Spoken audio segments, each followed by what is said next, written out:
विद्यार्थी मित्रांनो, आज आपण महा-टी-ई-टी आणि इतर स्पर्धा परीक्षांसाठी अत्यंत महत्त्वाच्या अशा सामाजिक शास्त्र आणि परिसर अभ्यास यांच्या प्रश्नांचा आपण आढावा घेणार आहोत. हे प्रश्न मागील काही वर्षांच्या म्हणजे 2013 पासून ते 2025 पर्यंतच्या प्रश्नपत्रिकांमधील असून याचं जे सविस्तर उत्तर आहे किंवा स्पष्टीकरण जे आहे ते आज आपण या ठिकाणी जाणून घेणार आहोत. त्यामुळे चॅनलवरती नवीन असाल तर प्लीज चॅनलला सबस्क्राईब करून जा. तर या ठिकाणी पहिला प्रश्न आहे आंतरराष्ट्रीय संस्थांसंदर्भातला. आता याच्यामध्ये तुम्ही बघू शकता की पहिला जो प्रश्न आहे तो संयुक्त राष्ट्राच्या सुरक्षा परिषदेमध्ये म्हणजे सिक्युरिटी काउन्सिलमध्ये किती कायमस्वरूपी परमनंट असे देश म्हणजे सदस्य देश आहेत. हा 2013 साली विचारला गेलेला प्रश्न होता. याचे पर्याय आहेत 10, 7, 5 का मग 15. तर याचं करेक्ट उत्तर आहे ते म्हणजे 5. कारण संयुक्त राष्ट्राच्या सुरक्षा परिषदेत एकूण 15 सदस्य असतात. त्यापैकी 5 हे कायमस्वरूपी आहेत, ज्यांना वेटो किंवा नकाराधिकार म्हणजे पॉवर असतात. आणि हे 5 देश म्हणजे अमेरिका, रशिया, चीन, युनायटेड किंगडम आणि फ्रान्स आणि उरलेले जे 10 सदस्य आहेत ते तात्पुरत्या स्वरूपाचे असून त्यांची जी निवड आहे ती प्रत्येक 2 वर्षांनी केली जाते. लक्षात आलं? त्यामुळे या ठिकाणी ही गोष्ट विसरायची नाही. त्याच्यानंतरचा पुढचा प्रश्न आहे तो म्हणजे भारतीय राज्यघटनेवरती. भारतीय संसदेच्या राज्यसभा या सभागृहाचे पदसिद्ध सभापती जे आहेत ते कोण असतात? राष्ट्रपती, पंतप्रधान, लोकसभा अध्यक्ष का मग उपराष्ट्रपती? म्हणजे उपराष्ट्रपती. आता उपराष्ट्रपती का असतील? तर कारण याचं एक्सप्लेनेशन असं आहे, की भारतीय राज्यघटनेनुसार भारताचे उपराष्ट्रपती हे राज्यसभेचे पदसिद्ध सभापती म्हणून काम पाहतात आणि राज्यसभेचे कामकाज चालवणे, शिस्त राखणं आणि चर्चा घडवून आणणं ही त्यांची मुख्य जबाबदारी असते. पुढील प्रश्न आहे खगोलशास्त्रावरती. अमावस्या आणि पौर्णिमेला येणाऱ्या भरतीला काय म्हणतात? भांगाची भरती, उधाणाची भरती, मध्यम भरती का यापैकी नाही? तर याचं जे करेक्ट उत्तर आहे ते म्हणजे उधाणाची भरती. कारण का? कारण अमावस्या आणि पौर्णिमेच्या दिवशी सूर्य, चंद्र, पृथ्वी एका सरळ रेषेत येतात. त्यामुळे त्याचं एकत्रित गुरुत्वाकर्षण बल पृथ्वीवरील पाण्यावरती जास्त प्रभाव पाडते आणि परिणामी समुद्राला मोठी भरती येते, जिला आपण उधाणाची भरती असं सुद्धा म्हणतो. पुढील प्रश्न आहे अंतराळ संशोधनाबद्दल. अंतराळ अंतराळात जाणारे पहिले भारतीय व्यक्ती कोण होते? याचे पर्याय आहेत कल्पना चावला, सुनीता विल्यम्स, राकेश शर्मा का विक्रम साराभाई? याचं अचूक उत्तर आहे ते म्हणजे राकेश शर्मा. 3 एप्रिल 1984 रोजी राकेश शर्मा यांनी सोव्हिएत युनियनच्या मोहिमेद्वारे अंतराळामध्ये प्रवास केला होता आणि अंतराळामध्ये जाणारे ते पहिले भारतीय ठरले आणि त्यांनी अंतराळातून भारताचे वर्णन सारे जहाँ से अच्छा हिंदोसता हमारा असं केलेलं आहे. जगाचा भूगोल यावरती. दक्षिण अमेरिका खंडाच्या पश्चिम किनारपट्टीवर कोणती महत्त्वाची पर्वतरांग आहे?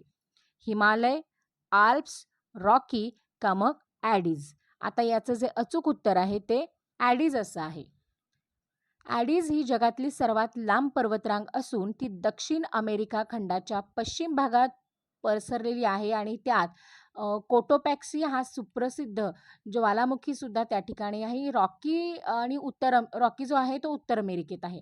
आल्प्स पर्वत रांग जी आहे ती युरोपमध्ये आहे आणि हिमालय जे आहे ते आशियामध्ये आहे. त्यामुळं हे कन्फ्युजन करून घेऊ नका. ठीक आहे.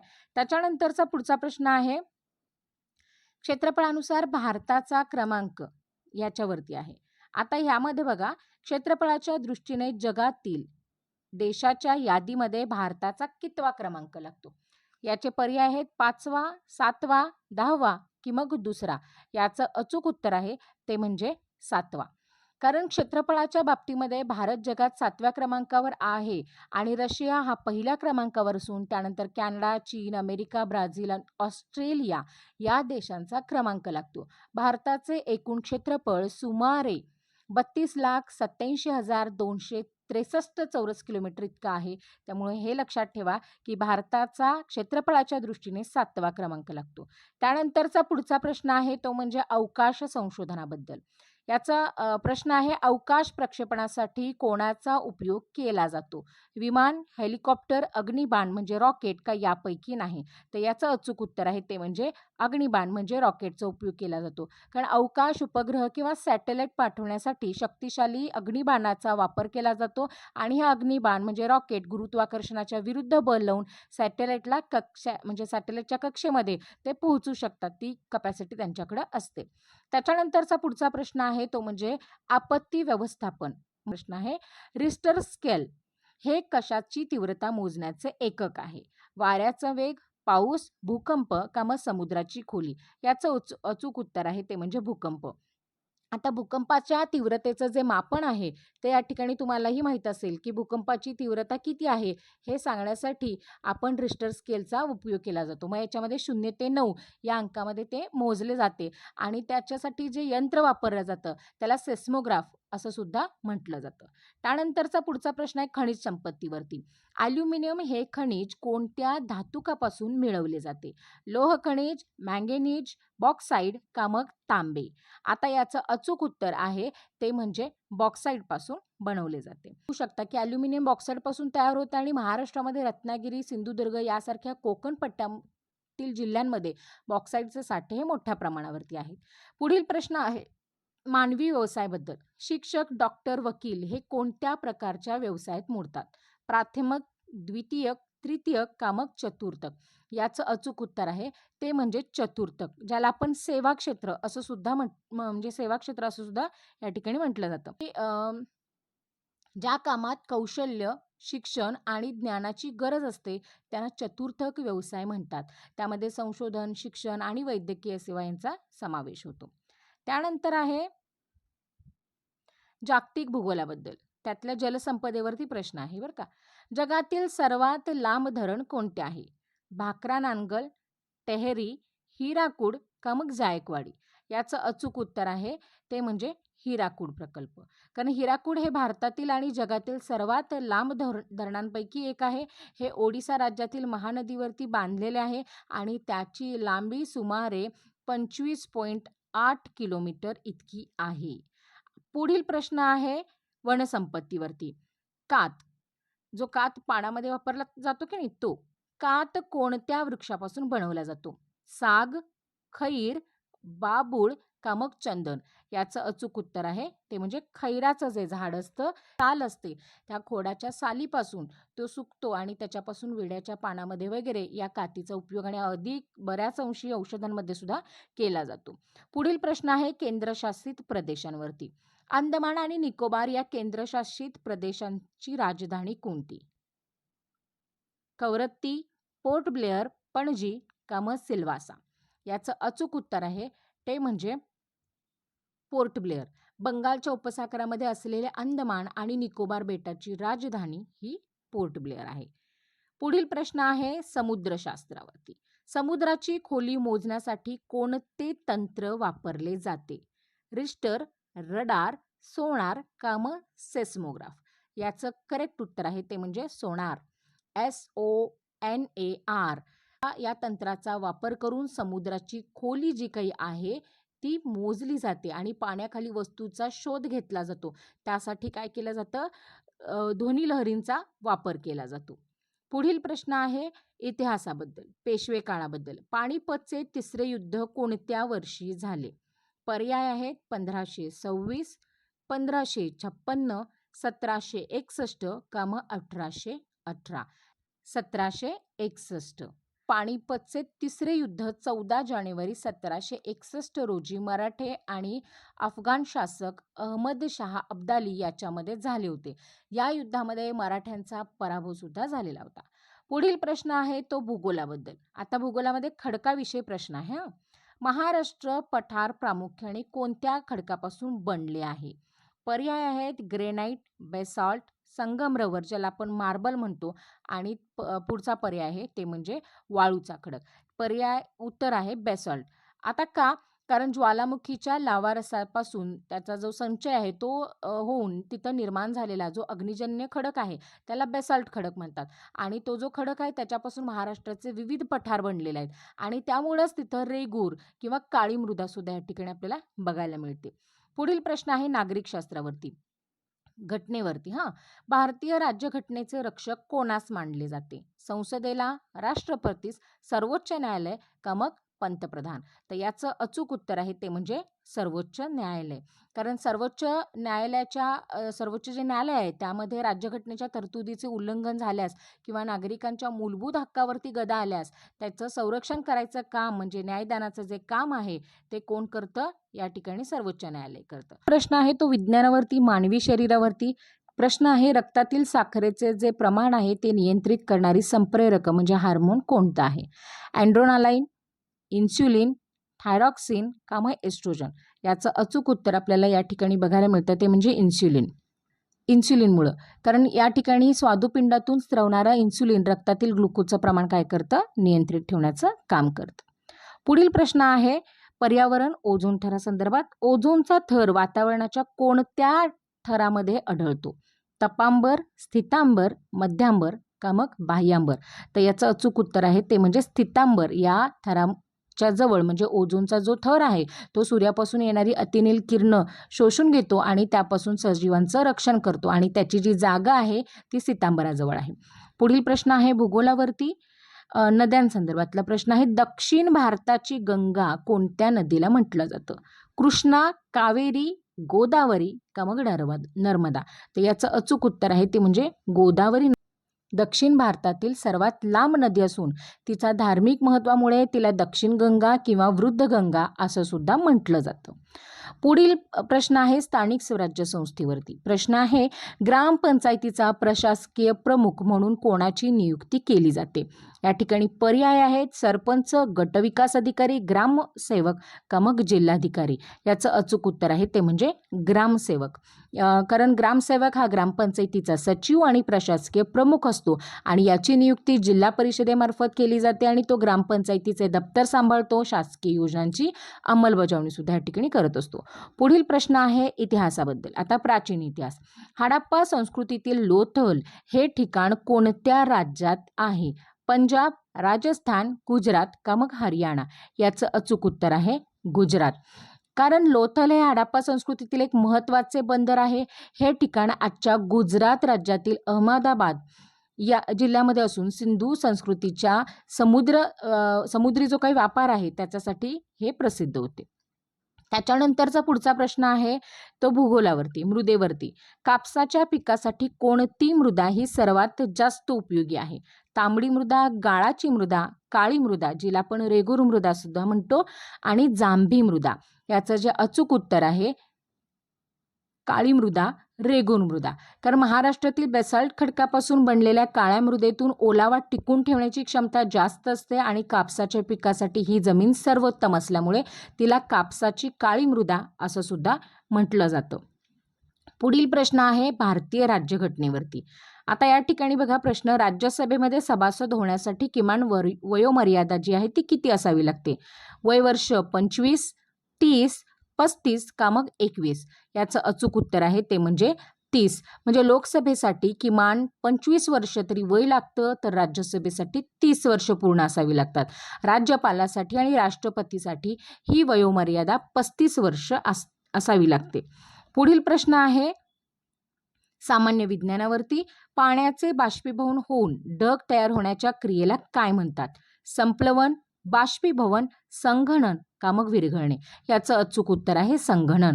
कारण यामध्ये संघननामध्ये वाफेचं रूपांतर पुन्हा जलकणामध्ये होतं, याला संघनन असं म्हटलं जातं. आणि ही क्रिया प्रश्न आहे तो म्हणजे भूगोलावरती, वन यांच्यावरती. महाराष्ट्रातील कोणत्या जिल्ह्यात चंदन अधिक प्रमाणात आढळते? पर्याय आहेत गडचिरोली, सांगली, कोल्हापूर का मग पुणे? याचं अचूक उत्तर आहे ते म्हणजे सांगली. कारण या भागामध्ये नैसर्गिकदृष्ट्या पश्चिम महाराष्ट्रामध्ये चंदनाची झाडं मोठ्या प्रमाणात आढळतात आणि व्यावसायिकदृष्ट्या सांगली आणि सातारा जिल्ह्यामध्ये काही भाग यासाठी सुद्धा प्रसिद्ध आहे. पुढील प्रश्न आहे तो इतिहासावरती, समाजसुधारकांवरती. सत्यशोधक समाजाची स्थापना कोणी केली? डॉक्टर बाबासाहेब आंबेडकर, महात्मा ज्योतिराव फुले, राजश्री शाहू महाराज का गोपाळ गणेश आगरकर? याचं जे अचूक उत्तर आहे ते आहे ज्योतिराव फुले यांनी सत्यशोधक समाजाची जी स्थापना आहे ती 24 सप्टेंबर 1873 रोजी पुण्यामध्ये केली आणि सर्व साक्षी जगतव्यापी त्याला नकोच मध्यस्थी हे या समाजाचे काय होते, ब्रीदवाक्य होते. त्याच्यानंतरचा प्रश्न आहे पर्यावरणाचा जागतिक पर्यावरण दिन कधी साजरा केला जातो किंवा केव्हा साजरा केला जातो? 5 जून, 22 एप्रिल, 16 सप्टेंबर का मग 2 ऑक्टोबर? याचं अचूक उत्तर आहे ते म्हणजे 5 जून. पर्यावरणाच्या जनजागृतीसाठी संयुक्त राष्ट्रामार्फत दरवर्षी हा काय केला जातो, दिवस साजरा केला जातो. त्याच्यानंतरचा पुढचा प्रश्न आहे भूगोलावरतीच ऊर्जा स्रोतांवरती आहे. महाराष्ट्रातील पहिले अणु ऊर्जा केंद्र कोठे आहे? याचे पर्याय आहेत जैतापूर, तारापूर, कोयना का मग तुर्भे? तर याचं अचूक उत्तर आहे तारापूर. कारण पालघर जिल्ह्यातील तारापूर इथे 1969 मध्ये भारताचे पहिले अणुऊर्जा केंद्र स्थापन करण्यात आले. हे अमेरिकेच्या सहकार्याने सुरू झालेले होते. त्याच्यानंतरचा पुढचा प्रश्न आहे तो सामान्य ज्ञानावरती आधारित आहे. भारताच्या राष्ट्रीय जलचर प्राणी कोणता? मगर, डॉल्फिन, गंगा नदीतली कासव किंवा मग मासा? याचं अचूक उत्तर आहे ते म्हणजे डॉल्फिन. हा जो काही जलचर प्राणी आहे तो आपला राष्ट्रीय जलचर प्राणी म्हणून घोषित करण्यात आलेला आहे आणि हे शुद्ध पाण्याच्या उपलब्धतेचं एक प्रतीक सुद्धा मानलं जातं. पुढचा प्रश्न आहे तो म्हणजे आधुनिक भारताचा इतिहास याच्यावरती आहे. प्रश्न आहे भारताचे जनक असं कोणास म्हटलं जातं? महात्मा गांधी, लोकमान्य टिळक, वि. दा. सावरकर मग का मग लाला लजपतराय? याचं जे अचूक उत्तर आहे ते म्हणजे लोकमान्य टिळक यांना असंतोषाचे जनक म्हटले जाते. कारण आपण बघू शकतो की व्हॅलेंटाईन चिरोल या इंग्रज पत्रकारानं लोकमान्य टिळकांना भारतीय असंतोषाचे जनक म्हणजे असं म्हटलं होतं आणि टिळकांनी केसरी आणि मराठा वृत्तपत्रातून इंग्रजी सत्तेविरोधात तीव्र आवाज सुद्धा उठवला होता. भूगोलावरती बघा पर्वत शिखरांसंदर्भातला प्रश्न. महाराष्ट्रातील सर्वात उंच शिखर कोणते आहे? सॉल्लेर, महाबळेश्वर, कळसुबाई का मग सप्तशृंगी? याचं अचूक उत्तर आहे ते म्हणजे कळसुबाईचं शिखर हे सर्वात उंच शिखर मानलं गेलेलं आहे. कारण तुम्ही बघू शकता की याची जी उंची आहे ती 1646 मीटर इतकी आहे. पुढचा जो प्रश्न आहे तो राज्यशास्त्रावरती आहे. मूलभूत हक्कांसंदर्भातला. भारतीय राज्यघटनेनुसार सध्या किती मूलभूत हक्क नागरिकांना प्राप्त आहेत सध्याच्या घडीला? पर्याय आहेत 7, 5, 6 का मग 10? याचं अचूक उत्तर आहे 6. मूळ राज्यघटनेमध्ये 7 मूलभूत हक्क होते पण 1978च्या 44व्या घटना दुरुस्तीनंतर संपत्तीचा हक्क वगळण्यात आला आणि आता समता, स्वातंत्र्य, शोषणाविरुद्धचा हक्क, धार्मिक स्वातंत्र्य, सांस्कृतिक शैक्षणिक हक्क आणि घटनात्मक उपाययोजनेचे हक्क असे एकूण 6 हक्क आपल्याला प्राप्त आहेत आपल्या घटनेकडून. पुढील प्रश्न आहे तो विज्ञानावरती प्रकाश संश्लेषण क्रियेवरती विचारलेला आहे. प्रश्न आहे वनस्पती कोणत्या वायूचा उपयोग करून स्वतःचे अन्न तयार करतात? पर्याय आहेत ऑक्सिजन, हायड्रोजन, कार्बन डायऑक्साईड आणि नायट्रोजन. तर याचं जे अचूक उत्तर आहे ते आहे कार्बन डायऑक्साईड. अन्न तयार करायचं विचारलेलं बरं का. आणि वनस्पतीच्या वाढीसाठी नायट्रोजन आवश्यक असतो त्यामुळे हे लक्षात घ्या. आणि या प्रक्रियेमध्ये हरितद्रव्यांच्या साहाय्याने हवेतील कार्बन डायऑक्साईड शोषून ते अन्न तयार करतात आणि ऑक्सिजन हा त्यांच्या काही कामाचा नसतो त्यामुळे ते ऑक्सिजन काय करतात, सोडून देतात. पुढील प्रश्न आहे इतिहासावरती क्रांतिकारकांच्या वरती. प्रश्न आहे अभिनव भारत या गुप्त संघटनेची स्थापना कोणी केली? आता याचे जे पर्याय आहेत ते आहेत चंद्रशेखर आझाद, भगतसिंग, वि. दा. सावरकर, राजगुरू. आता याचं जे अचूक उत्तर आहे ते आहे वि. दा. सावरकर. आता याचं अचूक उत्तर आहे ते म्हणजे वि. दा. सावरकर. 1904 मध्ये सावरकर यांनी नाशिक येथे अभिनव भारत ही क्रांतिकारी संघटना जी आहे ती स्थापन केली आणि ही संघटना 1899 मध्ये स्थापन झालेल्या मित्रमेळा या संघटनेचे विस्तारित रूप सुद्धा मानले जाते. पुढचा प्रश्न आहे भूगोलावरती जलप्रपातावरती. महाराष्ट्रातील ठोसेघर धबधबा कोणत्या जिल्ह्यामध्ये आहे? सातारा, पुणे, नाशिक का मग रत्नागिरी? याचं अचूक उत्तर आहे ते म्हणजे सातारा. सातारा जिल्ह्यामध्ये ठोसेघर येथे प्रसिद्ध पर्यटन स्थळ म्हणून हा महाराष्ट्रातील उंच आणि निसर्गरम्य धबधब्यांपैकी एक मानला जातो. पुढील प्रश्न आहे अर्थशास्त्रावरती. प्रश्न आहे भारताची मध्यवर्ती बँक कोणती? State bank of India, bank of Baroda, reserve bank of India म्हणजे ज्याला आपण RBI म्हणतो. आणि पुढचा प्रश्न आहे तो म्हणजे पंजाब नॅशनल बँक. याचं जे अचूक उत्तर आहे ते आहे उत्तर आहे रिझर्व्ह बँक ऑफ इंडिया, ज्याला आपण RBI असं सुद्धा म्हणतो. कारण 1 एप्रिल 1935 रोजी RBIची स्थापना झाली. ही बँक भारताची चलन निर्मिती आणि बँकिंग व्यवस्थेवरती नियंत्रण ठेवण्याचं काम करते. पुढील प्रश्न भूगोलावरती आहे. खडकांसंदर्भात चुनखडीचे रूपांतर होऊन कोणता खडक तयार होतो? ग्रेनाइट, बेसाल्ट, संगमरवर ज्याला आपण मार्बल म्हणतो तो, का मग हिरा? याचं अचूक उत्तर आहे ते म्हणजे संगमरवर, ज्याला मार्बल म्हणतात. कारण जेव्हा चुनखडकावरती प्रचंड उष्णता आणि दाब येतो तेव्हा त्याचं रूपांतर संगमरवर या रूपांतरित खडकामध्ये होतं. म्हणजे संगमरवर हा फक्त खडक नाही आहे, तर तो रूपांतरित खडकाचा सुद्धा एक प्रकार आहे. पुढचा प्रश्न आहे तो म्हणजे इतिहास समाज सुधारकांबाबतीत आहे. प्रश्न आहे गोपाळ हरी देशमुख यांना कोणत्या नावाने ओळखले जाते? पर्याय आहेत लोकहितवादी, महर्षी, लोकमान्य का मग प्रबोधनकार? याचं अचूक उत्तर आहे ते म्हणजे लोकहितवादी. याचं आहे कारण त्यांनी प्रभाकर या साप्ताहिकातून शतपत्र लिहून समाजातील अनिष्ट रूढींवरती टीका केली आणि म्हणून त्यांना लोकहितवादी असं सुद्धा म्हटलं जातं. पुढील प्रश्न आहे नागरिक शास्त्रावरती, प्रशासनावरती. प्रश्न आहे जिल्हा परिषदेचा मुख्य प्रशासकीय अधिकारी कोण? जिल्हाधिकारी, मुख्य कार्यकारी अधिकारी, तहसीलदार का मग सरपंच? याचं अचूक उत्तर आहे ते म्हणजे मुख्य कार्यकारी अधिकारी, ज्याला आपण CEO असं सुद्धा म्हणतो. जिल्हा परिषदेच्या कामकाजाची अंमलबजावणी करण्यासाठी राज्य शासन मुख्य कार्यकारी अधिकारी म्हणजे IAS दर्जाचा जे काही पद आहे किंवा जी काही व्यक्ती आहे त्याची निवड याच्यासाठी केली जाते. पुढील प्रश्न आहे तो आधुनिक भारताच्या इतिहासावरती. आर्य समाजाची स्थापना कोणी आणि कोठे केली? स्वामी विवेकानंदांनी कोलकात्यामध्ये केली, दयानंद सरस्वती यांनी मुंबईमध्ये केली, राजा राममोहन रॉय यांनी दिल्लीमध्ये केली, का मग ज्योतिराव फुले यांनी पुण्यामध्ये केली? याचं जे अचूक उत्तर आहे ते म्हणजे स्वामी दयानंद सरस्वती यांनी मुंबईमध्ये केली. 10 एप्रिल 1875 रोजी स्वामी दयानंद सरस्वती यांनी मुंबई येथे आर्य समाजाची स्थापना केली.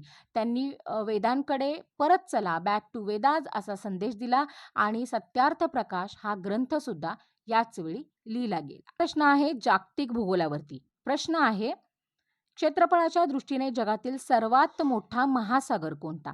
पर्याय आहेत अटलांटिक महासागर, हिंदी महासागर, पॅसिफिक महासागर का मग आर्क्टिक महासागर? याचं अचूक उत्तर आहे ते म्हणजे पॅसिफिक महासागर हे येतं.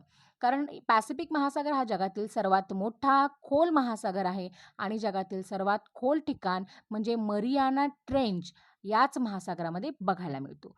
पुढील प्रश्न आहे तो म्हणजे पर्यावरण आणि वन्यजीवांवरती. प्रश्न आहे एकशिंगी गेंड्यासाठी प्रसिद्ध असलेले काझीरंगा उद्यान कोणत्या राज्यात आहे? पश्चिम बंगाल, आसाम, गुजरात का मग उत्तराखंड? याचं अचूक उत्तर आहे आसाम. कारण आसाम राज्यातील काझीरंगा राष्ट्रीय उद्यान हे जगातील एकशिंगी गेंड्यांच्या सर्वाधिक लोकसंख्येसाठी प्रसिद्ध आहे. हे युनेस्कोच्या जागतिक वारसा स्थळ म्हणून देखील या ठिकाणी बघितलं जातं. पुढील प्रश्न आहे भारतीय राज्यव्यवस्थेवरती. प्रश्न आहे घटक राज्याच्या राज्यपालाची नियुक्ती कोणामार्फत केली जाते? पंतप्रधान, मुख्यमंत्री, राष्ट्रपती का मग सरन्यायाधीश? याचं अचूक उत्तर आहे राष्ट्रपती. भारतीय घटनेच्या कलम 155 नुसार राज्याच्या राज्यपालाची नियुक्ती भारताच्या राष्ट्रपतीकडून केली जाते. पुढील प्रश्न आहे सामान्य विज्ञानावरती, जीवशास्त्रावरती. मानवी शरीरातील रक्ताभिसरणाचा शोध कोणी लावला? याचे पर्याय आहेत Louis Pasteur, William Harvey, Robert Hooke का मग अलेक्झांडर फ्लेमिंग? तर याचं अचूक उत्तर आहे ते म्हणजे विल्यम हार्वे. कारण विल्यम हार्वे यांनी 1628 मध्ये मानवी शरीरातील रक्त हृदयामार्फत संपूर्ण शरीरामध्ये कसे फिरते, ब्लड सर्क्युलेशन याचा शास्त्रीय शोध लावलेला होता. पुढील प्रश्न भूगोलासंदर्भात आहे जलसंपदेवरती. कोयना धरणाच्या जलाशयाला कोणत्या नावाने ओळखले जाते? नाथसागर, शिवसागर, प्रीती संगम का मग यशवंत सागर? याचं जे अचूक उत्तर आहे ते आहे शिवसागर. सातारा जिल्ह्यातील कोयना धरणाच्या जलाशयाला शिवसागर असं सुद्धा म्हटलं जातं आणि या धरणाला महाराष्ट्राची भाग्यलक्ष्मी असं सुद्धा म्हटलं जातं कारण यातून मोठ्या प्रमाणावरती काय केली जाते, वीज निर्मिती सुद्धा केली जाते. पुढील प्रश्न आहे आधुनिक इतिहासावरती, आझाद हिंद सेनेवरती प्रश्न आहे. तुम मुझे खून दो मैं तुम्हें आजादी दूंगा ही घोषणा कोणी केली? महात्मा गांधी, सुभाषचंद्र बोस, लोकमान्य टिळक का मग वीर सावरकर? याचं अचूक उत्तर आहे ते म्हणजे सुभाषचंद्र बोस. नेताजी सुभाषचंद्र बोस यांनी आझाद हिंद सेनेच्या सैनिकांना संबोधित करताना ही घोषणा केली होती आणि त्यांनी भारताच्या स्वातंत्र्य लढ्यामध्ये सशस्त्र क्रांतीचे नेतृत्व सुद्धा त्यांनी केलेलं होतं. पुढील प्रश्न आहे खगोलशास्त्रावरती. दक्षिण गोलार्धामध्ये सर्वात मोठा दिवस कोणता असतो? याचे पर्याय आहेत 21 जून, 22 डिसेंबर, 23 सप्टेंबर का मग 21 मार्च? याचं अचूक उत्तर आहे 22 डिसेंबर. हे बघू शकता की 22 डिसेंबर रोजी सूर्य मकर वृत्तावरती लंबरूप असतो आणि त्यामुळे दक्षिण गोलार्धामध्ये हा सर्वात मोठा दिवस असतो. याउलट 21 जून हा उत्तर गोलार्धात म्हणजे भारतातील सर्वात मोठा दिवस मानला जातो. पुढील प्रश्न आहे तो खगोलशास्त्रावरतीच आहे. सूर्यमालेतील सूर्याच्या सर्वात जवळचा ग्रह कोणता? शुक्र, मंगळ, बुध का मग पृथ्वी? याचं अचूक उत्तर आहे ते म्हणजे बुध हा ग्रह अ, सूर्यमालेतील सर्वात लहान आणि सूर्याच्या सगळ्यात जवळचा ग्रह मानला जातो. सूर्याच्या जवळ असल्यामुळे या ग्रहावरती दिवसा अत्यंत उष्णता या ठिकाणी बघायला मिळते. पुढील जो प्रश्न आहे तो आधुनिक इतिहासावरती आहे. स्वराज्य हा माझा जन्मसिद्ध हक्क आहे आणि तो मी मिळवणारच. ही गर्जना कोणाची? पर्याय आहेत लाला लजपतराय, बिपिनचंद्र पाल, लोकमान्य टिळक का मग गोपाळ कृष्ण गोखले? तर याचं अचूक उत्तर आहे ते म्हणजे लोकमान्य टिळक यांचं हे उत्तर आहे. यांनी हे वाक्य 1916 साली लखनौ करारानंतर होम रूल चळवळीच्या दरम्यान लोकमान्य टिळकांनी ही ऐतिहासिक गर्जना केली, ज्याने भारतामध्ये राष्ट्रवादाची भावना जी आहे ती त्यांनी काय केली होती? जागृत केलेली होती. आय होप की तुम्हाला या ठिकाणी खूप सुंदर पद्धतीने हे जे काही 50 PYQs आहेत, जे 2013 पासून ते 25 पर्यंत विचारले गेलेले आहेत, ते छान पद्धतीने समजले असतील. कृपया नोट्स काढून ठेवा आणि परीक्षेची छान तयारी करा. चॅनलवरती नवीन असाल तर चॅनलला सबस्क्राईब करून जा. धन्यवाद. All the best.